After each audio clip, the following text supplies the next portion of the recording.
Bonjour à tous, cette vidéo s'adresse aux personnes de la tech qui travaillent en France et qui pensent peut-être aller dans un autre pays extérieur ou bien qui voudraient travailler sur des projets freelance à l'étranger. Alors, pour vous, je vous recommande déjà, bien sûr, d'aller dans ce sens parce que les années à venir, en tout cas, pour celles et ceux qui sont encore salariés en France, vont être de plus en plus difficiles. Et j'en veux pour preuve. Pourquoi? Parce que je travaille dans le domaine de l'intelligence artificielle et je suis ingénieur informatique. Et en tant que expert en conception de solutions d'intelligence artificielle, je vois des applications concrètes déjà à l'heure actuelle où je vous parle, déjà en ce moment, qui sont déjà capables d'occuper quasiment 98% des tâches qu'un employeur voudrait qu'un employé puisse exécuter au quotidien. Et parmi toutes ces tâches-là, et tout particulièrement un métier ou bien une compétence qui est essentielle, même pour toi actuellement qui n'est pas dans le domaine de l'intelligence artificielle, quel que soit ton métier, demain, actuellement dans le monde de l'entreprise, ce dont les entreprises auront le plus besoin, c'est d'être capable de répondre de manière quasi instantanée. On est toujours dans cette fameuse loi de la rapidité, l'instantanéité, etc.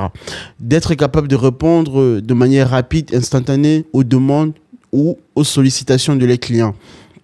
Et donc, ce qui se faisait auparavant par des humains, support client, RH ou bien de l'accompagnement, aujourd'hui, des intelligences artificielles sont capables de le faire. Et donc, les employeurs voudront gagner du temps ou battre la concurrence, auront besoin donc des personnes, en premier lieu, capables de concevoir ces systèmes-là. Donc, être capable de concevoir un système conversationnel, par exemple. Donc, vous prenez une plateforme telle que ChatGPT, Gemini, etc. Mais derrière, être capable de l'adapter au domaine d'activité dans lequel vous exercez. Donc, voilà déjà une première étape à avoir en tant que compétence pour un ingénieur ou bien pour quelqu'un tout simplement, parce que le mot ingénieur aujourd'hui il est galvaudé, tout le monde maintenant peut se prétendre ingénieur parce que bon voilà, bon bref, en tout cas avoir cette compétence de comprendre comment avec un système conversationnel, donc une IA générative, je suis capable de le fine-tuner, de le rendre vraiment aligné avec les besoins du métier dans lequel j'exerce. Ça, c'est la première étape. Une autre étape également aussi, c'est même dans un aspect métier, de faire un alignement, une conjonction avec le besoin demandé ou qui va servir le client in fine en dernière instance. Donc voilà déjà les compétences qu'il vous faudrait acquérir pour les 5 années à venir et être à jour au vu de l'avancée des systèmes d'intelligence artificielle. Donc, c'est un préalable si vous souhaitez en tout cas continuer à être vraiment appelé ou être en tête du marché de l'emploi. Et une chose aussi tout particulièrement, toujours pour des personnes qui vivent en France, c'est que, alors, je constate aussi, bon, ça c'est vraiment une pensée générale, vous avez la taxation qui a même de fait que, bon, augmenter. Ça, je pense que tout un chacun est touché là-dessus. L'impôt fiscal, que vous soyez propriétaire ou locataire, taxe foncière. Vous voyez bien que cela ne fait qu'augmenter et ça ne va que continuer dans ce sens parce que le budget, on a besoin, enfin l'État français en tout cas pour l'instant, cherche du budget et donc la classe moyenne étant la plus grande part de gâteau, on va dire, est la partie sur laquelle l'État français s'appuie pour pouvoir extraire donc le budget nécessaire. Toujours est-il que, bon, je ne vais pas entrer dans une forme de jugement, c'est un état de fait, moi je l'ai acquiescé là-dessus, voilà.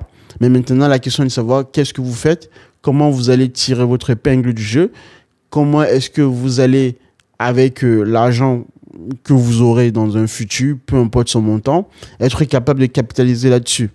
Alors, donc, c'est d'abord la raison pour laquelle, si vous pensez que l'intelligence artificielle menace tout de suite votre métier, même si vous n'en avez pas encore conscience, toujours est-il que je viens de vous donner, premièrement, prioritairement, ce qu'il faudrait que vous sachiez en tant que personne novice pour pouvoir entrer dans l'IA. Donc, premièrement, savoir ce qui se passe au niveau de l'IA génératif. Avoir cette compétence-là. Cette compétence-là ira au-delà du diplôme que vous avez obtenu. Parce qu'il y a aussi toute cette manie, tout ce sanctuaire en France sur la notion de diplôme. Le diplôme, c'est bien, c'est une condition nécessaire, mais pas suffisante. Au vu du fait que l'intelligence artificielle aujourd'hui est devenue le nouveau paradigme dans lequel va s'inscrire toutes les compétences demandées demain dans un futur proche et voire un futur lointain. Donc, avoir cette compétence-là, plus votre diplôme vous donnera le leverage, l'avantage de postuler à l'étranger tout en étant en France.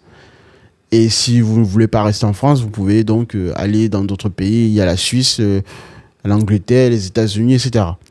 Donc, j'attire votre attention là-dessus pour pouvoir être donc conscient des enjeux et des problématiques à venir pour vous actuellement qui vous posez plein de questions sur l'avenir du travail, la fiscalité en France.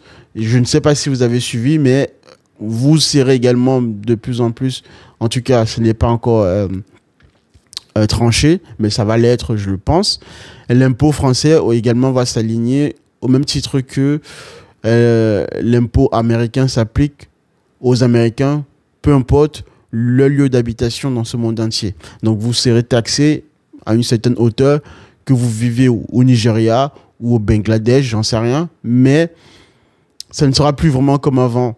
Donc, dans tous les cas, avoir une compétence qui vous servira à un certain niveau, c'est toujours bien de pouvoir avoir cet avantage-là au vu de l'avenir du marché. Moi, je m'arrête là. Mettez en commentaire vos réflexions et on en discutera la prochaine fois sur un sujet de ce sens. Merci de m'avoir suivi. Je vous dis au revoir. Portez-vous bien et restez concentrés. Au revoir. Merci.